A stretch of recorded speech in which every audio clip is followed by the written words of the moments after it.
Welcome to Omniacademy. This is Maria, and today we are starting our fourth lecture on the development of head and neck. In the last lecture, we studied the pharyngeal pouches and their derivatives, and in today's lecture, we are discussing the pharyngeal grooves and the pharyngeal membranes.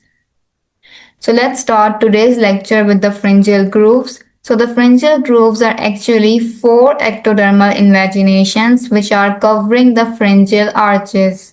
So out of the four pharyngeal grooves, only the first pharyngeal groove persists in adult, and in adult it persists as external auditory meatus, while the rest of the three pharyngeal grooves, which are pharyngeal groove 2, 3 and 4, they form cervical sinus at neck region during the development of the embryo, but later in the development they obliterate, so they form nothing in the adult. So let's now move to the pharyngeal membranes. So the pharyngeal membranes are located at junction between the pharyngeal grooves and the pharyngeal pouches.